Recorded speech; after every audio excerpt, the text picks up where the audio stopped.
안녕하십니까. 둔산동 Q&A 공부방 동화쌤입니다. 흑수저 공부법은 공부의 공통 원리라면 이제 철수저 공부법입니다. 이제 과목별 공부법인데요. 일단 이제 과목을 쓰고 그 다음에 이제 내용을 쓸 건데요. 누적 번호를 매겨라. 누적 번호를 매겨라. 그러니까 이제 아이들이 이렇게 연습장을 써요. 수학을 할 때 두 가지 경우가 있습니다. 문제집에다 풀기도 하고 연습장을 쓰기도 해요. 근데 어떤 선생님은 문제집에 풀지 말라고 하는 사람도 있습니다. 다시 풀어야 되니까. 그런데 이제 연습장을 쓰지 말라고 하는 사람은 없습니다. 어쨌든.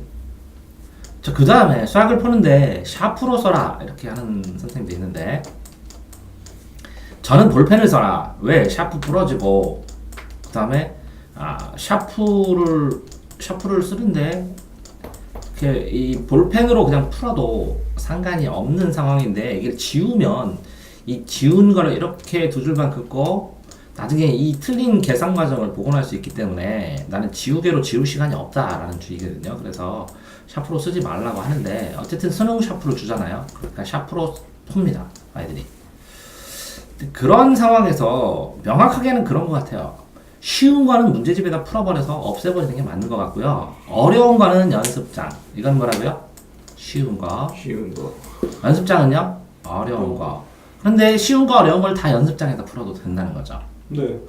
그 다음에 샤프로 쓰는 거는 이거를 이 책에다가 풀 때 나중에 지울 필요가 있는 것들이 생기면 책에다 풀 때는 필요하지만 연습장에다 풀 때는 그냥 쭉쭉쭉쭉 볼펜에다 풀어야 되는데 그런데 어쨌든 그러면 결국은 수학 연습장을 사용을 해야 돼요.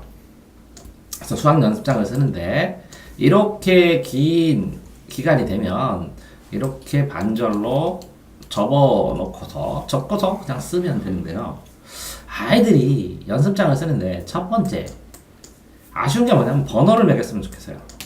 그래서 쓸 때 여기다가 며칠 7월 오늘 2월 9일이면 2월 9일 몇 시 지금 공구 사료 이렇게 시작한 다음에 문제를 푸는데요. 좀 생각을 해보세요. 아이들이 어떻게 푸냐면 막 빡빡하게 풀어요. 어디가 끝이고 어디가 시작인지 모른지 이렇게 푸는 게 아니라 이렇게 풀면 요게 개념이에요. 하나에 계산하다가 한 줄을 비고 여기다 또 이어서 계산하고 개념하고 또 한 줄을 비고 이렇게 계산을 하면 개념이 한 개, 두 개, 세 개를 이용한 문제였다는 거죠.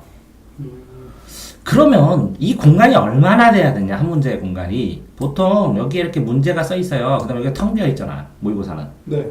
그러면 이만큼을 써야 된다는 거예요, 사실은.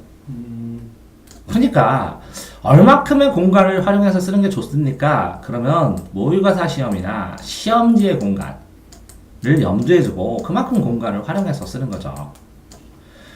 자, 번호를 매기고 공간은 뭐라고요? 시험지의 공간처럼, 내신의 공간처럼 쓰든지 시험지의 공간처럼 쓰되 3번은 반드시 이 문제와 문제 사이에는 이렇게 두세 줄, 한 세 줄을 비고 이렇게 써줘야 됩니다. 왜 그러냐면 나중에 이 연습장만 가지고도 공부를 할 수가 있거든요. 계산 과정을 보면서 이건 이거 주의해야지. 그래서 관련 공식 한번 써보고 그 다음에 이 한 문제도요. 한 문제를 풀 때도 이렇게 보면 보통 그 시기는 해봤잖아. 이렇게 네. 해설이 쭉 써져 있으면 수학 독서라고 이거를 쭉 이렇게 끊어보면 이렇게 개념별로 나눠지지. 네. 사실은 이 개념을 간단하게 쓴 다음에 진짜 수학이라는 것은 상이하거든. 요 개념들의 연관관계의 흐름을 구슬 깨듯이 하나를 외우는 거잖아. 네. 그러면 이게 철자로 예를 들어서 A, C, D, F라는 공식이잖아. 네. DK. 그러면 A, C, DK라는 한 단어를 외우는 것처럼 네. 한 문제를 외우는 거잖아. 그지? 네. 자, 지금 너는 내내 동의를 하는데 이렇게 수학 독서 자체도 모르는 아니면 수학 분석, 수학도 분석할지 모르는 아니면 이렇게 나누어서 영어 단어 하나 외우는 것처럼 수학을 한 문제 자체를 기억해야 된다는 것도 모르는 학생들은 이렇게 연습장이라도 꾸준하게 누적해서 써줘야 된다는 거죠. 그러면 나중에는 그 요일이 있고 여기 시간이 있잖아. 그치? 시간이 있는데 그러면 요일이 있고 아까 시간을 썼으니까 이 시간당 몇 문제 예를 들어서 90분마다 17문제를 풀었다 18문제를 풀었다 20문제를 풀었다 이렇게 정리를 할 수가 있거든 누적 기록부에다가 네. 연습장만 보고도 거기다가 여기에 이렇게 풀다가 연습장에서 이렇게 풀다가 보면 한 문제를 이렇게 풀었어 여기까지 네. 근데 한 문제를 이렇게 풀다가 보면 모르겠잖아 그러면 네. 이 부분을 변화해야지 여기 옆에를 요 공간을 그래 선생님이 다시 설명을 해주지. 그럼 다시 쓰지 않아도 되거든. 네. 그 다음에 이거 문제를 이걸 공간을 이렇게 띄어서 썼잖아. 네. 그럼 여기다가 선생님 질문을 쓰면 되거든. 그러면 이 질문에 대한 답변을 해주거든 선생님이 바로. 그지? 그러니까 연습장이자 누적된 기록부자, 그지? 거기다가 또 뭐야? 연습장이다 누적된 기록부에다가 거기다 질문장이자.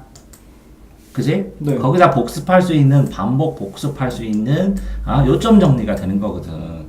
그런 다음에 이 연습장 한 권을 통째로 다 쓰고 여기에서 내가 이 문제는 다시 해야지. 그러면 연습장을 3걸 사면 하루 이틀을 동원해서 여기 있는 것들을 싸그리 다 쓰는 거야 앞부분에다가. 이해돼요? 네. 이 연습장에 있는 거를 싸그리 여기다가 다 쓰게 되면 그런 다음에 이 연습장을 쓰고 또 이 연습장을 새로 쓸 때 이렇게 체크된 것만 또 새그리 다 쓰고 그러면 연습장을 한 10번 반복했다고 쳐봐. 그럼 내 특급 필살 수학 노트가 나오는 거잖아. 네. 그러니까 이렇게 쓰는데 내가 누적해서 쓰라는 이유는 이게 1번이고 이게 2번이잖아. 3번이잖아. 이렇게 번호를 매겨서 써야 된다는 거지. 그래야 이 개수를 쉽게 파악할 수 있다는 거지. 네. 하루의 개수를 파악하던 아니면 나는 일주일 간격으로 번호를 쓰겠다. 그래서 1, 2, 3, 4에서 월화에서 금요일, 토요일 되면 다시 세팅해서 1번부터 쓰면 일주일마다의 개수가 명확하게 나오잖아. 그러면 자기의 수학 페이스 제일 중요한 건 입시가 수학이니까 철수공부터 찍는 거 아니야? 네. 일주일 동안의 수학 페이스를 알게 되잖아. 이해됐냐? 이거를 내가 지나가면서 너한테 야 번호만 썼어. 그랬더니 네가 이걸 못 알아들은 것 같아갖고 아주 자세하게 철수적 공부법 1번 너를 위해서 찍었어. 네. 화이팅! 예.